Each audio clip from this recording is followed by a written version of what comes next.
안녕하세요 여러분, 이브이스쿨입니다. 오랜만에 제가 좀 인사를 드리는데요. 여러분, 우리 지금 진짜 뭐 할 때마다 좀 안 좋은 얘기밖에 할 수가 없는데 현실이 그래요. 일단 제 방송의 채널의 취지 자체가 현실에 대해서 경제나 뭐 이런 여러 가지 글로벌적으로 현실에 대해서 냉정하게 분석을 하는 채널이기 때문에 냉정하게 얘기할 수밖에 없어요. 자, 오늘 말씀드릴 주제는 부채예요. 여러분, 부채 지금 얼마나 되는지 아세요? 우리나라 지금 69조예요. 그리고 집을 팔아도 부채를 못 갚는 가구가 38만 가구가 넘는데요. 엄청난 수치죠. 자, 그만큼 우리나라가 부채에 빚더미로 쌓아 올린 그 성장과 그런 거라는 게 그 실체가 지금 낱낱이 밝혀지고 있는 형국이에요. 지금 여러분, 부채가 늘어나면요, 금리는 계속 오르잖아요. 그러면은 현금으로 내 자산을 갖고 있는 사람이 최고예요. 부채를 조금이라도 끼면은, 제가 얘기했잖아요, 지난 시간에도. 부채를 조금이라도 갖고 있으면 약자라고. 부채가 없으면 없을수록 강자라고. 그죠? 이거는 비단 가계에서의 부동산의 문제뿐만이 아니에요. 뭐 진짜 기업적인 측면에서도 기업 부채들 있잖아. 특히 이제 엄청나게 부동산 폭등이 일어나면서 여는 부동산 뭐 수주하고 건설하고 실제 입주까지는 4, 5년씩 걸리잖아요.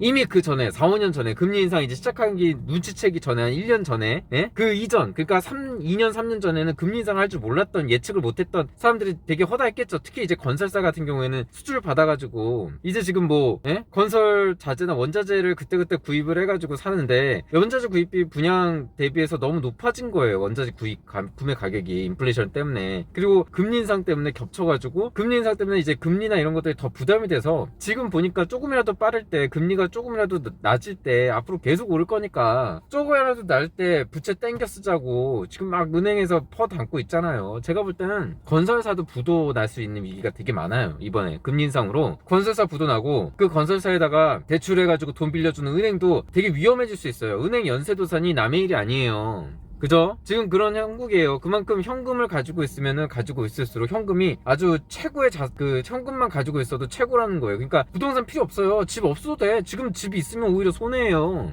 응? 왠지 아세요? 집을 가지고 있으면은 공시지가 지금 엄청 높아졌잖아요. 지난 전 정부에서.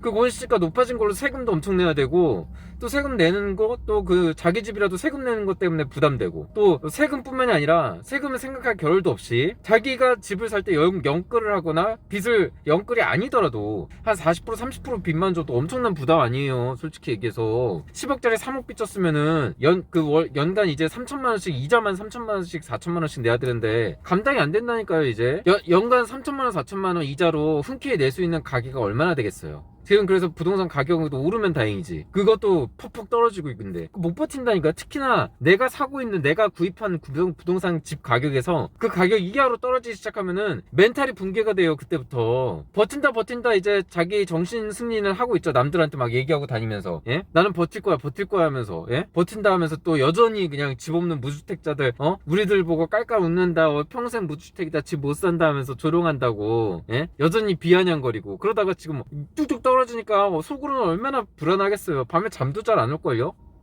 밤에 잠도 안 올 거예요. 그리고 집값이 판매가 이하로 떨어지기, 내가 구입한 가격 이하로 떨어지기 시작하면 그때부터 멘탈이 흔들려서 금매로 막 여기저기 던지는 거 보고 멘탈 막 더 흔들리고, 밤에 잠도 안 오고 집을 그냥 불태워버리고 싶고, 그렇게 된다니까요. 여러분들 자산 부동산 가격 있잖아요. 제가 얘기한 대로 우리나라 경쟁력이 그만큼 약해지고, 수출 무역으로 해서 달러를 벌어들여오는 게 그만큼 적어지고, 앞으로는 내년에는 마이너스 성장도 계속 할 수 있어요. 우리나라 이제 마이너스 성장 갈 거예요. 제가 볼 때는 지금의 경제 수출 글로벌적인 경제 무역 흐름상 우리나라 앞으로 마이너스 가요. 마이너스 성장할 겁니다. 그렇게 되면은 당연히 이제 내가 누리던 GDP나 뭐 이런 거 내세웠던 것도 전부 다 마이너스가 되는 거예요. 지금보다. 당연한 거예요. 당연한 수순이에요. 그러면 자산 가격도 당연히 마이너스가 되겠죠. 자산 가격도 떨어질 수밖에 없어요. 그렇다고 인구가 늘어나나요? 수요가 그만큼 수요층이 받쳐줘요? 안 받쳐준다고 했잖아요. 이제 인구가 없어요. 지금 인구가 0.8이라니까요. 인구가 4천만 명 돼요. 2050년에 3천만 명, 4천만 명 돼서 집이 이제 남아 돌아요. 5집 중에 한 집은 비어있는 거예요. 아예 지금 있는 집에서. 왜? 지금 주택 구매 지수가, 주택 그 공급 지수가 100이 넘은 지 오래됐잖아요. 이미 오래됐어요. 이미 인구 대비해서 집은 남아 도는 형국이에요. 근데 앞으로 2050년, 20년, 우리 20년, 30년 뒤에, 예? 예를 들어서 40, 50대는 20년, 30년 후가 노후 대비용 자금이나 까먹고 쓸 때 아니에요. 그때 되면은 사줄 사람이 없다니까요. 그 집을 가격을 쳐줘서, 그 집을 내가 이자 낸 것만큼 가격을 쳐줘서, 예를 들어서 10억, 5억 빚져가지고 사서 나중에 20년, 30년 뒤에 가격 가치가 어떻게 돼요? 그거 현금 가치로 떠져서 이자 환급하는 거 가격 따지면은 거의 30억 돼요. 25년, 20년 뒤에. 그러니까 30억의 가치가 있다는 게 아니라 30억을 내가 그만큼 지불을 하는 거라고요. 근데 그때 실물 가치는 얼마나 될 것 같아요? 판매할 때 5, 6억밖에 안 될걸요? 5, 6억도 안 될 거예요. 그때 되면 집이 남아도니까. 빈집이 남아도는데 굳이 그거로, 예? 빈집이 남는데 급한 사람들이 막 확확 던지지 않겠어요? 예? 빈집이라니까, 5집 주 한 집은. 그리고 혼자 사는 사람들 많아져가지고 앞으로 계속 인구는 줄어들고, 예? 그런 형국인데, 이런 형국에서, 예? 집은 남아도는데 굳이 여러분 집을 들어가서 살겠어요? 값을 더 쳐주면서? 가격은요, 여러분, 공급이 결정하는 게 아니에요. 가격은 수요가 결정하는 거예요. 그 수요가 그만큼 없다니까요, 그때 되면은. 정신 좀 차릴 때 되지 않았어요? 제발 좀 정신 좀 차리세요. 이제 여러분들 자산 가치가 오늘이 제일 비싼 때라니까요. 특히 부동산은 정말 나중에 팔 생각은, 내가 뼈를 묻을 생각, 아예 그냥 죽을 때까지 나는 노후되면 따로 있는 상황이고, 죽을 때까지 내가 이자가 뭐 얼마나 오르든, 나중에 내가 지금 5억 빚져가지고 10억짜리 샀긴 했지만, 나중에는 내가 30억을 내도 그 30억의 가치가 날아가는데도 내가 30억의 가치를 위해서 평생을 등골 빠지게 살아서 30년 뒤에 그 가치를 5억, 4억밖에 못 받아도, 예? 못 받아도 괜찮다고 하시면 그냥 사시면 돼요. 근데 문제는 뭐냐면, 그만한 세월이 과연 행복할까요? 여러분들? 그만큼 이자를 내면서 살았던 세월이 행복할까요? 이제 이자 계속 오르잖아요. 아마 향후 10년간 계속, 5년간은 계속 오를 거예요. 그러면은 월 얼마죠? 올해 10% 가고 내년 상반기 때 13% 갈 거라고 했죠. 올해 10% 가면은 5억 빚주면 5천만 원씩 이자만 5천만 원에 원리금 상환도 해야 될 거 아니에요.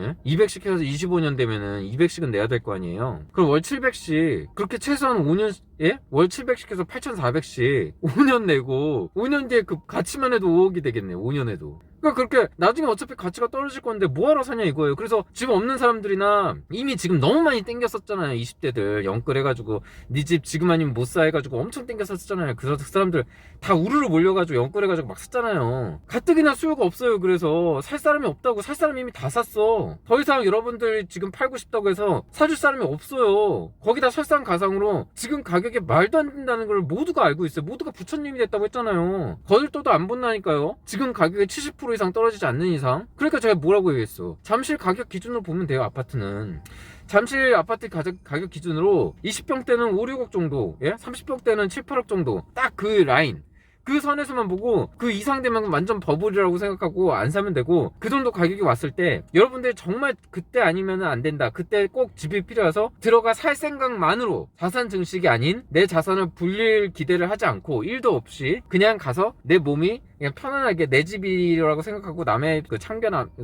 간섭 안 받으면서 편하게 살고 싶다 라고 하실 때 그 가격에 들어가 살라는 얘기예요. 왜냐면은 그 가격에서 더 떨어질 거예요. 더 떨어진다고요. 단지 시간 대비해서 어떤 여러분들의 행복 지수를 감안했을 때 그때 들어가서 사는 게 괜찮을 수도 있겠다라는 말씀에서 그 가격 기준으로 드린 거예요. 하지만 지금 5년 정도에 되면은, 5년 안에는 제가 그렇게 될 거라고 보는데, 10년 이후에는 더 떨어질 거고 15년 이후에는 더 떨어질 거예요, 여러분. 응? 그 가격이 유지가 안 될 거예요. 왜냐면 사람도 없고 인구도 없고, 예? 그리고 우리나라 그 국가 경쟁력이 그만큼 앞으로 계속 침체될 일만 남았기 때문이에요. 왜? 우리나라는 그동안 너무 많이 대기업에 의존해 왔어요. 근데 그 대기업들이 이제는 더 이상 힘을 발휘할 수 있는 시대가 지났기 때문이에요. 그리고 그동안 힘을 축적하거나 어떤 기대를 할 수 없이 미래에 대한 준비를 해오지 못했기 때문이에요. 또한 너무 부채가 많아요. 우리나라의 국가 부채가 너무 많기 때문에, 예전에 진로저스도 와서 그 명견만리 프로그램에서 막판에 그런 얘기를 했어요. 여러 가지 위기, 젊은 세대가 희망이 없다라는 거, 그리고 어떤 희망적인 분야가 없다라는 거, 그리고 인구가 없다라는 거, 여러 가지 얘기했잖아요. 근데 그 중에서도 마지막으로 또 하나 발견한 게, 그 사람 얘기한 게 있어요. 덧붙인 게, 부채가 너무 많다라는 거예요. 그래서 그 사람이 짐 로저스가 이 문제 때문에 한국은 조만간 엄청난 큰 경제 위기를 겪을 거라고 얘기했어요. 지금 딱 그렇게 됐어요. 그 순간이에요 지금이. 정말 그 사람 말만 따라, 아니 그 사람 진짜 말하는 게 하나도 틀린 게 없어. 진짜 어떻게 그런 성견지병을 갖고 있는지. 뭐 그러니까 세계적인 거장이 됐겠죠. 역시 세계적인 거장은 틀리다는 생각을 다시 한번 하게 됐어요. 그 부채 때문에 엄청난 경제 위기를 겪을 거라고 그 사람 얘기하고 갔어요. 리먼 브라더스 사태 언급하면서 지금 미국도 그 홈리스들 엄청 많고 집에 내앉은, 이자를 감당 못해서, 빚을 감당 못해서 또 길거리에 또 내앉은 사람들이 엄청 많다라는 거예요. 하우스 푸어들을 너무 많이 양산을 했고, 빚이 금리가 높아지고 많은 경고를 했음에도 불구하고 사람들이 눈이 뒤집혀서 계속 샀었기 때문에 결국에는 그렇게 리먼 브라더스가 파산을 하고 많은 사람들이 경제 고통을 겪고 길거리에 내앉았다라는 거예요. 근데 제가 뭐라 그랬어요? 지금 경제의 위기는 단순히 리먼 브라더스보다 훨씬 더 큰 거라고 했잖아. 왜? 이거는 그냥 부동산 거품이나 금리 인상이나 이런 부채 때문에 생긴 것 뿐만이 아니라 글로벌적인 수요 감소와 경기 침체가 따라오고, 또 그거에는 패권 전쟁이라는 것도 얽혀있고, 너무 많은 부분에서 이해관계나 그런 필연성이나 그런 어떤 이때 아니면 안 되는 타이밍이 너무나 얽히고 설키고 복합적으로 묶여있기 때문에 이거는 정말로 단순하게 설명하기가 어려운 거대한 경제 위기란 말이에요. 근데 우리는 지금 그걸 아직 실감을 못하고 있어요. 진짜 마약에서 아직 속치가 덜 깼어요. 반도체와 전기자동차가 금연 급골이 되고, 미국이 하루가 다르게 어떤 수출무역 나 어떤 글로벌 체인 공급망이나 어떤 경제 규칙, 미국 주도의 자유무역 경제의 룰을 새롭게 공표를 하고 있어요. 하루가 다르게. 근데 거기에서 위기감이 안 느껴지세요? 제가 얘기했잖아요. 이렇게 지금 하고 있는 이 순간, 이 타이밍, 지금 이 강달러 기조, 그리고 이 순간이 미국이 다시금 글로벌 공급망과 글로벌 체인, 자유무역 경제의 룰을 새롭게 규정하기 위한 거라니까요. 거기에 미국에 바짝 붙어가지고, 옆에 바싹 붙어가지고 우리가 거기에서 도태지지 않도록 따라가야 되는데 지금 그러지 못하고 있다는 거예요. 너무 그동안 왔다라는 거죠. 그게 되게 큰 문제예요 지금. 그래서 제가 볼 때는 앞으로 굉장히 어려워질 거고, 특히나 이제 가계 부채 때문에 지금 부채 문제가 하나 둘씩 지금 튀어나오고 있잖아요. 아직 거의 뭐 이제 올해만 2번 더 남았어요. 예? 11월 달에 또 한 번 하고 12월 달에 또 한 번 해요. 뭐 보니까 우리나라 한국은행에서 빅스텝 한다고 하는데, 자 보세요. 빅스텝 한다고 하면은 이제 앞으로 11월 달 되잖아요. 11월 달 다 이제 아마 빅스텝 한다고 발표 나고 나서 아마 사람들 더 달러로 많이 바꿀 거예요. 더 많이 유출이 될 거예요. 달러로. 왜? 12월 달에 어차피 FOMC 할 때 0.75 이상 거의 기정사실화인데, 최소한 0.5 이상인데 우리나라가 빅스텝 0.5 한다고 그걸 붙들어 맬 수 있겠어요? 우리나라는 1% 이상 해야 돼요. 걔네들이 0.5 하면은 미국이. 지금 그런 위기감을 좀 느껴야 되는데 아직까지도 지금 외환 보유고, 제가 보니까 뉴스에 보니까 계속 줄어들고 있고, 외환 방어하는데 얼마를 썼고, 외환 보유고가 좀 부족할 수 있고 되게 위기다. 외환 시장에서도 그런 얘기까지 지금 많이 흘러나오고 있는 마당에 아직까지 뭐 정신을 좀 못 차리는 것 같아요. 그래서 진짜 제가 지난 시간에 한번 말씀드린 적이 있을 거예요. 이번에 10월달에 9월달에 이제 자이언트 스텝 나온 거 여러분들하고 같이 공유하면서 얘기했죠. 이걸로 인해서 대응을 우리나라 한국은행이 대응을 할 때 1% 이상 안 하면은, 0.75 이상 안 하면은 0.5, 그러니까 빅스텝 이하, 빅스텝 포함해서 그 정도 금리 인상 하잖아요. 그러면 우리나라는 금리 인상으로 달러 환율을 잡을 의지가 없다라는 거예요. 그것보다 영끌, 예? 대출, 가계부채 이런 거 터질까봐 그런 사람들 위해서 못 올리고 있다라는 걸로 해석하면 돼요. 그러면은 물가는 더 오를 거고 우리나라 돈의 가치는 더 쓰레기가 될 거예요. 그러니까 빨리 바꾸라는 거예요. 그때는 드디어 내일이죠. 내일 발표하는 걸로 알고 있어요. 제가 알기로는. 뒤도 돌아보지 마시고요. 그때는 바로 외화로 바꾸세요. 원화 가치는 앞으로 갈수록 더 떨어질 거예요. 올해 12월 달에 또 있잖아요. 미국은 FOMC. 그때 0.5 이상 올려요. 지금 0.75거나 아마 그때 가서도 12월 달에 0.75 하고 12월 달에도 만약에 경기가 개선이 되지 않고 아직까지 거품이 많이 거치지 않고 뭐 유동성이 너무 많이 확대돼 있다 그러면은 그때 0.75 할 수도 있는 거예요. 최소한 0.5예요. 그러면은 주담대 어떻게 됐어요? 주담대 10% 이상 간다니까요. 예? 주담대 가만히 있어봐요. 예? 그럼 누가 여기에다가 투자해주나? 원화 가치는 더 떨어질 거고 물가는 더 올라요. 정말 그렇게 됩니다. 이번에 진짜 내일 발표하잖아요. 한국은행 부채, 우리나라 가계부채 터질까봐. 터질 건 어차피 터트려야 돼요. 제가 가계부채 문제 얘기를 이번 주제에서 얘기하는 이유는 어차피 터질 거는 빨리 터트려야 돼요. 더 커지기 전에, 더 그 암덩어리가 더 커져서 온몸으로 전이 되기 전에 팔다리 쪽에 전이가 돼서 팔 자르고 다리 자르고 해서 나올 수 있으면은 그렇게 해서 목숨이라도 부지해야죠. 안 그러면은 아예 죽어버린다니까요. 온몸으로 퍼져서 심장까지 퍼져서. 지금 그런 형국이에요. 그래서 부채 터질 거면 빨리 터지게, 빨리 터질 수 있게 금리를 가파르게 올려야 된다는 얘기가 그거예요. 아직까지 경각심을 못 느끼고 있단 말이에요, 우리나라 국민들이. 이 위기를.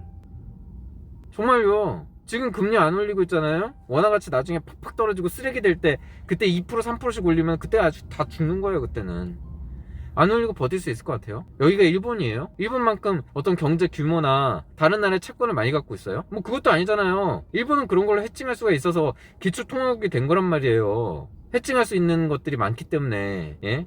근데 일본이랑 똑같이 따라가려고 그런 생각하지 마세요. 우리나라는 일본이랑 엄연히 틀려요.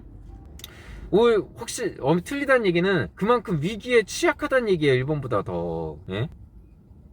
그래서 정말 걱정이 되는 거예요. 제가 특히나 이 가계부채 부분은 빨리 터트려야 돼요. 빨리 터트리려면은 지금 우리가 쓸 수 있는 카드는 금리 인상밖에 없다라는 거죠. 근데 그 금리 인상 마지막 카드도 히든 카드도 아직 안 쓰고 주저주저 하잖아요. 그러면 이제 죽는 거예요. 그때는 다 같이 죽는 수밖에 없어요. 그러면은 억울하게 죽는 사람들은 가만히 못 있죠. 그쵸? 가만히 앉아서 빚도 안 지고 열심히 살아왔는데 갑자기 내가 가지고 있는 자산이 확 떨어지고 물가는 확 오르고 살기는 더 팍팍해지면 어떻게 되죠? 정권이 바뀝니다. 그때는 정권이 바뀌어야 돼요. 네.